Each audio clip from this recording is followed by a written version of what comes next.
Hi, thanks for watching BibleMountain.com.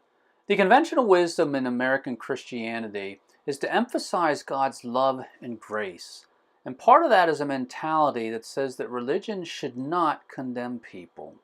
But that's not correct. Religion does include judgment. And we see that in Exodus 28. Exodus 28 tells us about the garments that Aaron wore as high priest. And one of his garments was known as the breastpiece of judgment. So that tells us that judgment was part of Aaron's role as high priest.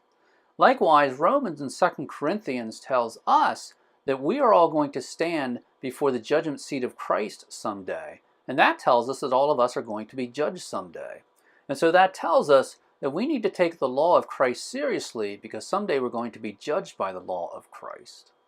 So let's take a look at this in Exodus 28. The context of this is God has the Israelites at Mount Sinai. He's giving them the Mosaic Law. These verses are part of a section where God is telling the Israelites to make garments for Aaron the high priest. So let's start reading at verse 15. You shall make a breastpiece of judgment, the work of a skillful workman.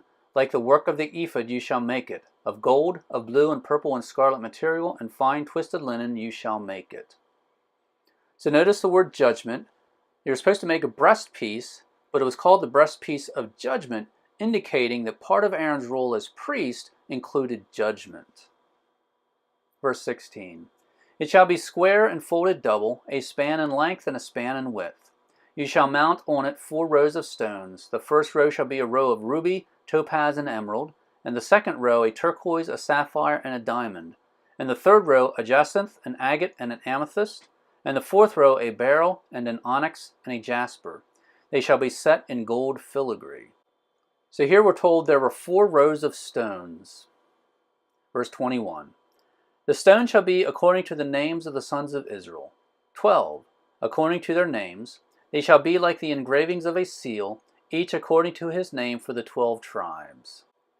So here we're told there are 12 stones, and there's a stone for each of the tribes of Israel. Now the pronoun they refers to the stones. And we're told that each stone was like a seal. A seal was an item that had a design on it, and they would press the seal into soft wax, and that would leave behind the design that was in the seal. And each seal was an identification mark. And so the idea here is each of these stones on this breastpiece had a unique design on it that identified each of the tribes of Israel. Verse 22. You shall make on the breastpiece chains of twisted cordage work in pure gold. You shall make on the breastpiece 2 rings of gold, and shall put the 2 rings on the 2 ends of the breastpiece. You shall put the 2 cords of gold on the 2 rings at the ends of the breastpiece. You shall put the other 2 ends of the 2 cords on the 2 filigree settings, and put them on the shoulder pieces of the ephod at the front of it. You shall make 2 rings of gold, and shall place them on the 2 ends of the breastpiece on the edge of it, which is toward the inner side of the ephod. You shall make 2 rings of gold and put them on the bottom of the 2 shoulder pieces of the ephod, on the front of it, close to the place where it is joined, above the skillfully woven band of the ephod. They shall bind the breastpiece by its rings to the rings of the ephod with a blue cord, so that it will be on the skillfully woven band of the ephod, and that the breastpiece will not come loose from the ephod. Aaron shall carry the names of the sons of Israel in the breastpiece of judgment over his heart when he enters the holy place, for a memorial before the Lord continually. You shall put in the breastpiece of judgment the Urim and the Thummim, and they shall be over Aaron's heart when he goes in before Yahweh, and Aaron shall carry the judgment of the sons of Israel over his heart before Yahweh continually. So here we're told that Aaron would carry the names of each of the tribes on this breastpiece. Again, we see the word judgment, reminding us that part of Aaron's role as priest included judgment. Notice that these stones then that represented the 12 tribes would be close to Aaron's heart. And then we're told about the Urim and the Thummim. The Urim was the plural form of the Hebrew word for light, and Thummim was also a plural word representing perfection or items that were perfect. And so these items, the Urim and the Thummim, went in the breastpiece of judgment. Now let's take a look at some other verses to see what the Urim and the Thummim were. Numbers 27:21 tells us, Moreover, he shall stand before Eleazar the priest, who shall inquire for him by the judgment of the Urim before the Lord. And so here we see that the Urim and the Thummim was somehow involved in inquiring of Yahweh. We see that also in 1 Samuel 28, verse 6. When Saul inquired of Yahweh, Yahweh did not answer him, either by dreams or by Urim or by prophets. And so here we see that God spoke to people multiple ways, either by dreams or prophets, or sometimes by the Urim and Thummim. And so we don't know exactly what the Urim and Thummim looked like, but apparently it was something that was very close to casting lots.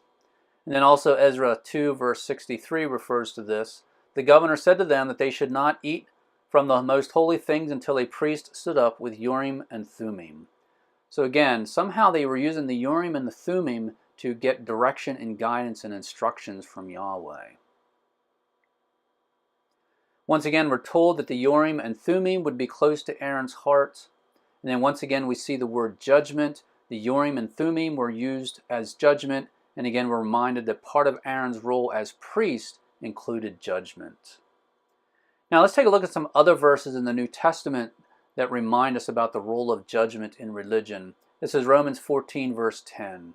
But you, why do you judge your brother? Or you again, why do you regard your brother with contempt? For we will all stand before the judgment seat of God.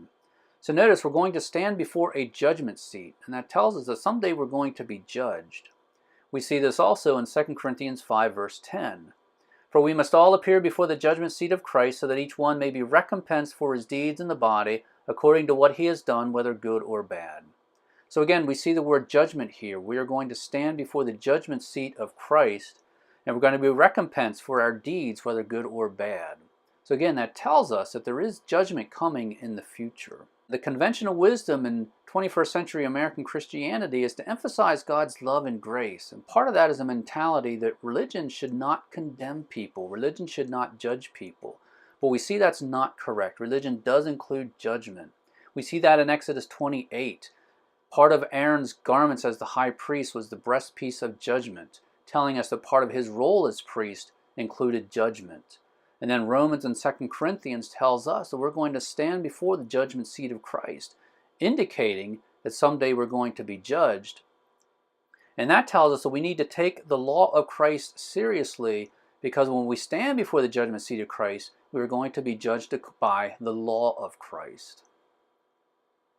If you haven't joined my email list yet, please do so. First of all, it is free.